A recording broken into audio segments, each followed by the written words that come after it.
ಎಲ್ಲರಿಗೂ good evening. ಹೊಸ ವರ್ಷದ ಶುಭಾಶಯಗಳು ಕೂಡ ನಿಮಗೆಲ್ಲರಿಗೂ. ಎಲ್ಲರೂ ನ್ಯೂ ಇಯರ್ ಸೆಲೆಬ್ರೇಷನ್ ಚೆನ್ನಾಗಿ ಮಾಡಿದ್ದೀರಂತ ನಾನು ತಿಳ್ಕೊತೀನಿ, ಭಾವಿಸ್ತೀನಿ. ಮತ್ತು ಇನ್ನೇನು ಹೇಳಬೇಕು ಅಂತಂದರೆ, ಇವತ್ತು ಸ್ಪೆಷಲಾಗಿ ಅಂತ ಏನೂ ಇಲ್ಲ, ಅದೇ ನಾರ್ಮಲ್ ಡೇನಲ್ಲಿ ಮಾಡೋಂಥ ಸಾಂಬಾರನ್ನ ಹೇಳ್ಕೊಡ್ತಾಯಿದ್ದೀನಿ. ಸೊಪ್ಪು ಸಾಂಬಾರು ತುಂಬ ಈಸಿಯಾಗಿ ಮಾಡ್ಕೋಬೋದು, ಎಲ್ಲರಿಗೂ ಒಳ್ಳೆಯದು. ಇದರಲ್ಲಿ ತುಂಬಾ ವಿಟಮಿನ್ಸ್ಗಳೆಲ್ಲ ಸಿಗುತ್ತೆ ನಮಗೆ. ನಿಮಗೆ ಗೊತ್ತಿರೋ ಪ್ರಕಾರನೇ ಇದು ಬೇಗನೂ ಕೂಡ ಮಾಡ್ಕೋಬೋದು ಸೊಪ್ಪು ಸಾಂಬಾರು. ಅದಕ್ಕೆ ಬೇಕಾಗಿರೋ ಇಂಗ್ರೀಡಿಯೆಂಟ್ಸ್ನ ನಾನು ಹೇಳ್ತೀನಿ. ಸುಲಭವಾಗಿ ಒಂದು 20 ನಿಮಿಷದಲ್ಲೆಲ್ಲ ಆಗೋಗುತ್ತೆ. ಹೇಗೆ ಅಂತ ಹೇಳ್ತೀನಿ ನಾನು. ಫಸ್ಟಾಗಿ ಇದು ಸೊಪ್ಪು, ಪಾಲಕ್ ಸೊಪ್ಪು, ಚಕೋತ, ಮೆಂತ್ಯ, ಪಾಲಕು, ಸಬ್ಸಿಗೆ ಸೊಪ್ಪು, 4 ಸೊಪ್ಪನ್ನು ಈಕ್ವಲಾಗಿ ಸಣ್ಣ ಕಟ್ ತೊಗೊಂಡಿದ್ದೀನಿ. ಮತ್ತು ಒಂದು 50 ಗ್ರಾಮ್ಸಷ್ಟು ತೊಗರಿ ಬೇಳೆ ತೊಗೊಂಡಿದ್ದೀನಿ. ಸ್ವಲ್ಪ ಹುಣಸೆ ಹಣ್ಣು, 2 ಟೊಮೆಟೊ, ಜೀರಿಗೆ 1.5 ಸ್ಪೂನಷ್ಟು, ಬೆಳ್ಳುಳ್ಳಿ 1-2 ಗಡ್ಡೆ ಸಣ್ಣದು, 1 ದಪ್ಪದು ಗಡ್ಡೆ ಈರುಳ್ಳಿ ತೊಗೊಂಡಿದ್ದೀನಿ. ಮತ್ತು ಇದು ಒಗ್ಗರಣೆಗೆ ಇದು ಒಂದು ಡ್ರೈ ಚಿಲ್ಲಿ, ಸ್ವಲ್ಪ ಬೆಳ್ಳುಳ್ಳಿ, ಈರುಳ್ಳಿ ಕಟ್ ಮಾಡ್ಕೋಬೇಕಾಗುತ್ತೆ, ಸ್ವಲ್ಪ ಕರಿಬೇವು ಮತ್ತು ಒಗ್ಗರಣೆ ಮಾಡ್ಕೋಬೇಕಾದ್ರೆ ಸ್ವಲ್ಪ ಹಿಂಗು ಇಟ್ಕೊಂಡು ಹಾಕ್ತೀನಿ ನಾನು. ಆಮೇಲೆ ತೋರಿಸ್ತೀನಿ ನಿಮಗೆ. ಇಷ್ಟು ಐಟಮ್ಸ್ ಇದ್ದರೆ ಸಾಕು. ಸೊಪ್ಪು ತೊಳ್ಕೊಂಡು ಇವಾಗ ಬೇಳೆ ಬೇಯಿಸ್ಕೊಳ್ಳೋಕೆ ಇಟ್ಬಿಡೋಣ. ಸೊಪ್ಪು ನೆನೆಸಿಟ್ಕೊಂಡು ತೊಳ್ಕೊಂಡು ಒಂದೊಂದೇ ಪ್ರೋಸೆಸ್ಸು. 1 ನಿಮಿಷ. ಹಸಿ ಮೆಣಸಿನ್ಕಾಯಿ ಕೂಡ ಇಟ್ಕೋಬೇಕು. ಒಂದು 10ರಿಂದ 12 ಹಸಿ ಮೆಣಸಿನ್ಕಾಯಿ, 10ರಿಂದ 12 ಮೆಣಸಿನ್ಕಾಯಿ, ಈರುಳ್ಳಿ, ಬೆಳ್ಳುಳ್ಳಿ, ಜೀರಿಗೆ, ಟೊಮೆಟೊ, ಬೇಳೆ ಜೊತೆ ಬೇಯಿಸ್ಕೊಳ್ಳೋಂಥ ಐಟಮ್ಸು. ಇದನ್ನು ನೆನೆಸಿಟ್ಕೊಂಡ್ರೆ ಲಾಸ್ಟಿಗೆ ಸ್ವಲ್ಪ ಹುಳಿ ಬೆಳೆಸ್ಕೊಬೋದು. ಯಾಕೆಂದರೆ ಆ್ಯಪಲ್ ಟೊಮೆಟೊ ಇರೋದ್ರಿಂದ ಹುಳಿ ಬಿಡಲ್ಲ. ಕೆಲವರು ಎಷ್ಟೇ ತೊಗೊಂಡ್ರೂ ಹುಳಿ ಟೊಮೆಟೊ ತೊಗೊಂಡ್ರು ಕೆಲವರು ಹುಣಸೆಹಣ್ಣು ಹಾಕೋ ಪದ್ಧತಿ ಇದ್ದರೆ ಒಂಚೂರು ಹಾಕ್ಕೋಬೋದು. ಅದು ಸ್ಕಿಪ್ ಮಾಡ್ಕೊಂಡಿರ್ಬೇಕಾದ್ರೆ ಮಾಡ್ಕೋಬೋದು. ನಿಮ್ಮ ಇಷ್ಟ. ಹುಳಿ ಬರುತ್ತೆ ಬೇಡ ಅನ್ನೋಂಗಿದ್ರೆ ಸ್ಕಿಪ್ ಮಾಡ್ಕೊಳ್ಳಿ. ಇದು ಸೊಪ್ಪು ಮಾತ್ರ 4 ಬಗೆ. ಇಲ್ಲದೇ ಇದ್ರೂ ಕೂಡ ನೀವು ಬರೀ ಪಾಲಕ್ ಸೊಪ್ಪು ಹಾಕ್ಕೊಂಡು ಕೂಡ ಸೊಪ್ಪು ಸಾಂಬಾರು ಮಾಡ್ಕೊಬೋದು. ತುಂಬ ಚೆನ್ನಾಗಾಗುತ್ತೆ, ಸಿಂಪಲ್ಲಾಗಿ ಆಗುತ್ತೆ, ಚೆನ್ನಾಗಿ ಟೇಸ್ಟು ಇರುತ್ತೆ. ನಾನು ಮಾಡೋದು ಹೇಗೆ ಅಂತ ನಿಮ್ಗೆ ತೋರಿಸ್ತೀನಿ, ಬನ್ನಿ ನೋಡಿ. ಮೊದಲಿಗೆ ಒಂದು ಸಣ್ಣದು ಚಿಕ್ಕ ಚೊಂಬಲ್ಲಿ ಎಷ್ಟು ಹೇಳ್ತಾರೆ, ಒಂದು 1/4 ಲೀಟ್ರ್ ನೀರನ್ನು ಹಾಕಿದ್ದೀನಿ ಬೇಳೆ ಬೇಯಿಸ್ಕೊಳ್ಳೋದಕ್ಕೆ. ಈಗ ಬೇಳೆ ಸ್ವಲ್ಪ ಬಿಸಿ ಆದಮೇಲೆ ಬೇಳೆ ತೊಳೆದು ಹಾಕ್ಕೊಳ್ಳೋಣ.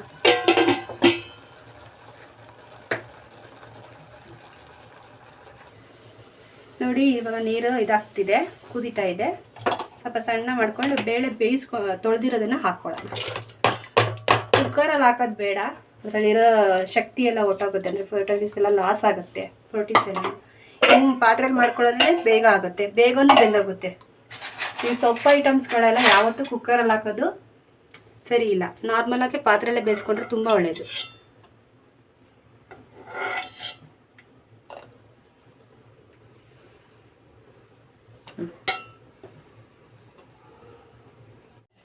ನೋಡಿ, ಇವಾಗ ಸ್ವಲ್ಪ ಬೇಳೆ ಅರ್ಧ ಬೆಂದಿದೆ ನೋಡಿ, 1/4 ಭಾಗ. ಇವಾಗ ಇದನ್ನು ಈರುಳ್ಳಿ, ಹಸಿಮೆಣಸಿನ್ಕಾಯಿ, ಬೆಳ್ಳುಳ್ಳಿ, ಜೀರಿಗೆನ ಹಾಕ್ಕೊಳ್ಳೋಣ.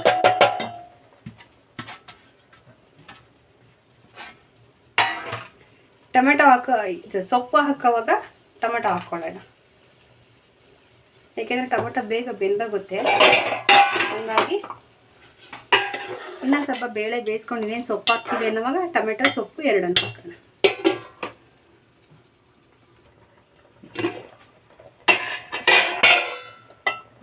ಇವಾಗ ನೋಡಿ, ಸ್ವಲ್ಪ ಅರ್ಧದಷ್ಟು ಬೆಂದಿದೆ, 1/4. ಇವಾಗ ಟೊಮೆಟೊ ಹಾಕ್ತೀನಿ. ಒಂದು ಅರ್ಧ ಭಾಗ ಮಾಡಿಬಿಟ್ಟು ಹಾಕಿ, ಬೇಗ ಬೇಯುತ್ತೆ. ಇಲ್ಲಾಂದರೆ ಹೀಗೆ 4 ಭಾಗ ಮಾಡಿ ಹಾಕಿದ್ರೂ ಬೇಗ ಬೇಯುತ್ತೆ. ಟೊಮೆಟೊ ಹಾಕಿದ ಮೇಲೆ ತೊಳ್ಕೊಂಡಿರೋ ಸೊಪ್ಪನ್ನು ಕೂಡ ಹಾಕ್ತೀನಿ.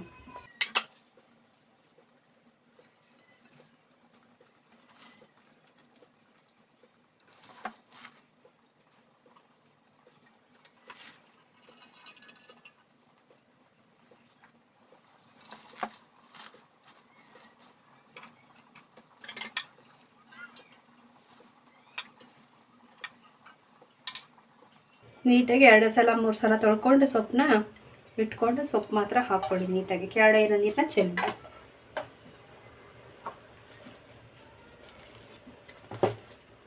ಇದು ಬೇಯ್ತಾ ಬೇಯ್ತಾ ಹಾಗೆ ಒಳಗಡೆ ಹೋಗುತ್ತೆ ಸೊಪ್ಪು.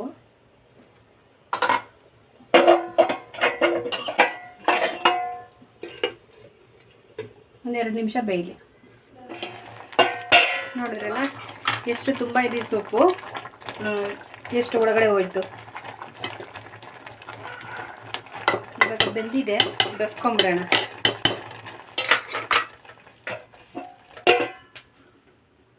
ನೀರನ್ನೆಲ್ಲ ಸೋಪ್ ಮಾಡಿದ್ಮೇಲೆ ಸ್ವಲ್ಪ ಒಂದು 10 ನಿಮಿಷ ಬಿಟ್ಬಿಡೋಣ. ನೀರೆಲ್ಲ ಸೋಸಾಯಿತು.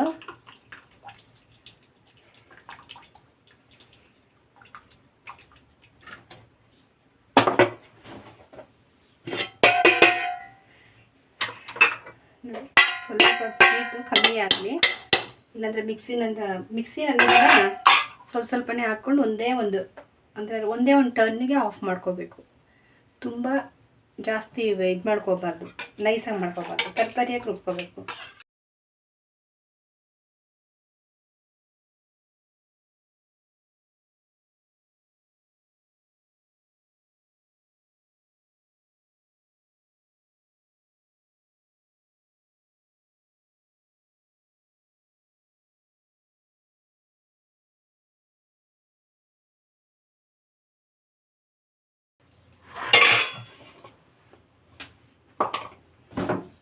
ಮಿಕ್ಸಿ ಆನ್ ಮಾಡಬೇಕಾದ್ರೆ ಸ್ವಿಚ್ ಆನ್ ಮಾಡಿ ಮತ್ತೆ ಆಫ್ ಮಾಡಿಬಿಡಿ ಟಕ್ ಅಂತ, ಇಲ್ಲಾಂದರೆ ತುಂಬ ಪೇಸ್ಟ್ ಆಗಿಬಿಡುತ್ತೆ. ಈ ಥರ ಅಷ್ಟೇ ನೋಡಿ, ತರಿಯಾಗಿ ಆಯ್ತಲ್ಲ, ಇಷ್ಟೇ. ಇನ್ನೊಂದು ಸಲ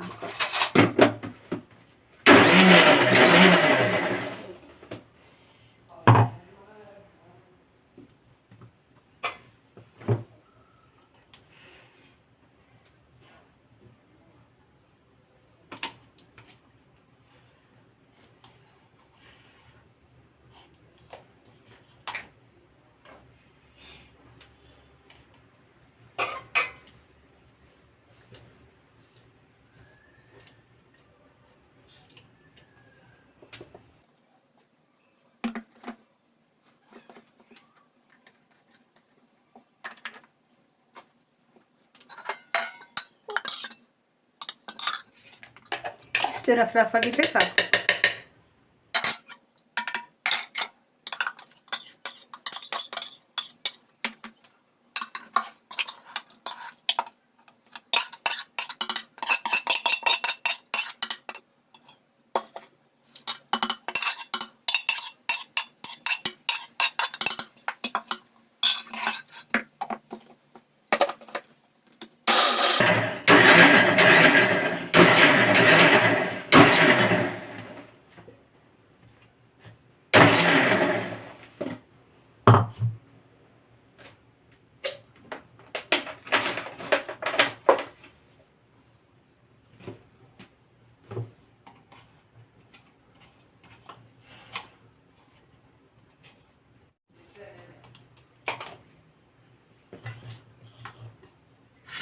ನೋಡಿದ್ರಲ್ಲ,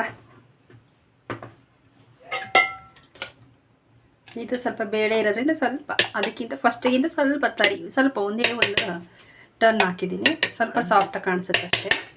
ಈಗ ಒಗ್ಗರಣೆ ಮಾಡ್ತೀನಿ.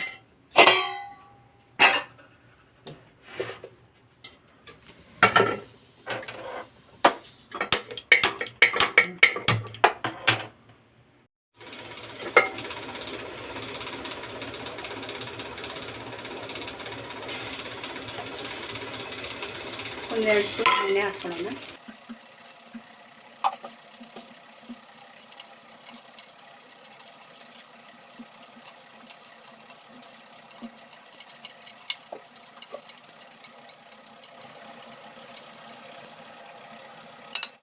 A few moments later.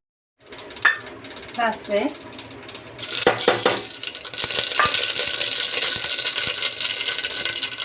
ಮೆಣಸಿನ್ಕಾಯಿ, ಒಣಮೆಣಸಿನ್ಕಾಯಿ, ಬೆಳ್ಳುಳ್ಳಿ,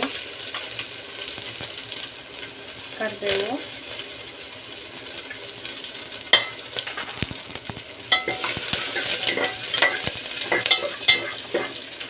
ಈರುಳ್ಳಿ,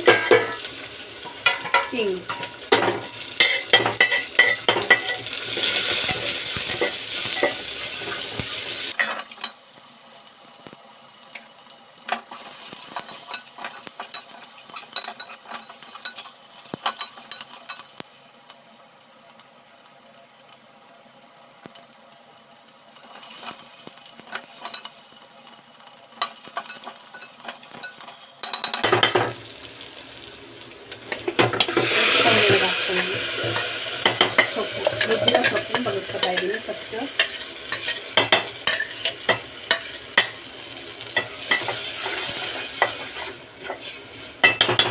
ಸಿಮ್ಮಲ್ಲಿ ಇಟ್ಕೊಳ್ತೀವಿ ಫಸ್ಟು. ಬೇಡ ಅಂತಂದರೆ ಇದರಲ್ಲೇ ಸೊಪ್ಪು ಇದೇ ನೀರು ಬಸ್ಕೊಂಡಿರ್ತೀವಲ್ಲ, ಇದೇ ನೀರಲ್ಲೇ ಕ್ಲೀನಾಗೆ ಸೆಟ್ ಮಾಡಿ ಅಡ್ಜಸ್ಟ್ ಮಾಡಿ ಇಟ್ಕೊಳ್ಬೋದು. ತುಂಬ ತೆಳ್ಳಗಿದ್ರೆ ಸೊಪ್ಪು ಸಾಂಬಾರು ಚೆನ್ನಾಗಿರಲ್ಲ. ಹಂಗಾಗಿ ಜಾರ್ಗೂ ಸ್ವಲ್ಪ ಇದೇ ನೀರನ್ನೇ ಬಸ್ಕೊಂಡಿರೋ ನೀರನ್ನೇ ಸೊಪ್ಪು ಬಸ್ತಿರ್ತೀವಲ್ಲ ಅದೇ ನೀರಲ್ಲೇ ಸ್ವಲ್ಪ ಇದು ಮಾಡಿಕೊಂಡು ಹಾಕ್ಕೊಂಡು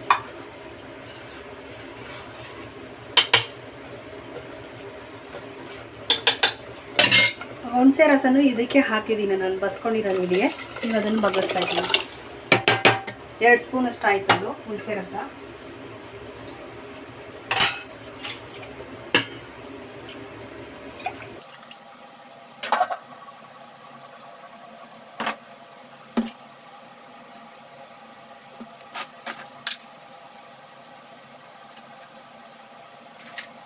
ಇವಾಗ ಉಪ್ಪು ಹಾಕ್ಕೊಳ್ಳೋಣ.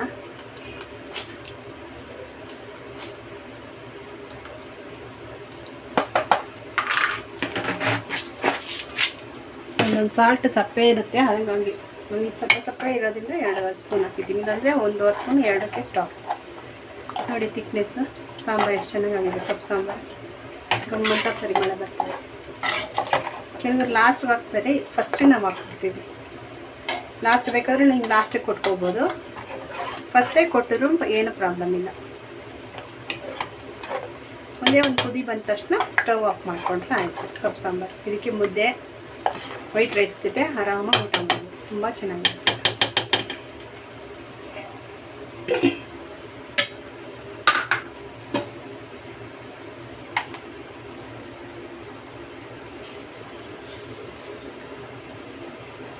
ನೋಡಿ ಆಯಿತು, ಒಂದು ಕುದಿ ಬಂದಿದೆ ಸಾಕು. ನೋಡಿದ್ರಲ್ಲ ಎಷ್ಟು ಚೆನ್ನಾಗಿದೆ, ಗಮ್ಮಂತ ಇದೆ. ಬೆಳ್ಳುಳ್ಳಿ ಒಗ್ಗರಣೆ ಎಲ್ಲ ಕೊಟ್ಟಿದ್ದೀವಲ್ಲ, ತುಂಬ ಚೆನ್ನಾಗಿದೆ. ನೋಡಿದ್ರಲ್ಲ ಹೆಂಗೆ ಮಾಡೋದಂತ, ತುಂಬ ಸಿಂಪಲ್ಲು. ಸ್ಟವ್ ಆಫ್ ಮಾಡ್ಕೊಂಡು ನೋಡಿದ್ರಲ್ಲ ರೆಸಿಪಿ ಸೊಪ್ಪಿನ ಸಾಂಬಾರು ಟ್ರೆಡಿಷ್ನಲ್ ಆಗಿ ಮಾಡೋಂಥದ್ದು. ಮುದ್ದೆ ಅನ್ನಕ್ಕೆಲ್ಲನೂ ಚಪಾತಿಗೂ ಚೆನ್ನಾಗಿರುತ್ತೆ, ದೋಸೆಗೂ ಬೇಕಾದ್ರೆ ತಿನ್ಬೋದು, ಬ್ರೇಕ್ಫಾಸ್ಟಿಗೆ ತಿನ್ನೋರು ತುಂಬ ಚೆನ್ನಾಗಿರುತ್ತೆ. ಟೇಸ್ಟ್ ಮಾಡಿ ನೋಡಿ. ಕಮೆಂಟ್ ಬಾಕ್ಸಲ್ಲಿ ನಿಮ್ಮ ಅಭಿಪ್ರಾಯ ಕಮೆಂಟ್ ಬಾಕ್ಸಲ್ಲಿ ನಿಮ್ಮ ಅನಿಸಿಕೆ ಅಭಿಪ್ರಾಯಗಳನ್ನು ಮರೆಯದೇ ತಿಳಿಸಿ. ನಿಮಗೆ ನನ್ನ ರೆಸಿಪಿ ಇಷ್ಟ ಆಗಿದ್ದರೆ ಪ್ಲೀಸ್ ಲೈಕ್ ಮಾಡಿ, ಶೇರ್ ಮಾಡಿ, ಸಬ್ಸ್ಕ್ರೈಬ್ ಮಾಡಿ. ನನ್ನ ಚಾನಲ್ ಬಂದು ಡ್ರ್ಯಾಗನ್ ಫ್ರೂಟ್ ಚಾನಲ್ಲು, ಮರಿದೇ ಸಬ್ಸ್ಕ್ರೈಬ್ ಮಾಡ್ಕೊಳ್ಳಿ. ನಾನು ಮಾಡೋಂಥ ವೀಡಿಯೋಗಳು ಡೈರೆಕ್ಟಾಗಿ ಬರುತ್ತೆ. ಇವಾಗ ಡೈರೆಕ್ಟಾಗಿ ಫಸ್ಟ್ ನಿಮಗೇನೆ ಬರುತ್ತೆ. ಕೊರೋನಾ ಇರೋದ್ರಿಂದ ನೀವು ಮಕ್ಕಳಾಗಲಿ ದೊಡ್ಡವರಾಗಲಿ ಯಜಮಾನರು, ನೀವು ವರ್ಕಿಂಗ್ ವುಮನ್ ಆಗಿದ್ರು ಕೂಡ ಮರಿದೆ ಮಾಸ್ಕು ಸ್ಯಾನಿಟೈಸರ್ ಹಾಕ್ಕೊಳ್ಳಿ, ಇಟ್ಕೊಂಡೋಗಿ. ಮಾಸ್ಕ್ ಹಾಕ್ಕೊಂಡೋಗಿ, ಸ್ಯಾನಿಟೈಸರ್ ಬ್ಯಾಗಲ್ಲಿ ಇಟ್ಕೊಂಡೋಗಿ. ಮಕ್ಕಳಿಗೆ ಸೇಫ್ಟಿಯಾಗಿ ಇರುತ್ತೆ. ಸೇಫಾಗಿರಿ, ಸೇಫಾಗಿ ಊಟ ಮಾಡಿ ಎಂಜಾಯ್ ಮಾಡಿಕೊಂಡು ಇರಿ, ಆರೋಗ್ಯವಾಗಿರಿ. Thank you for watching video.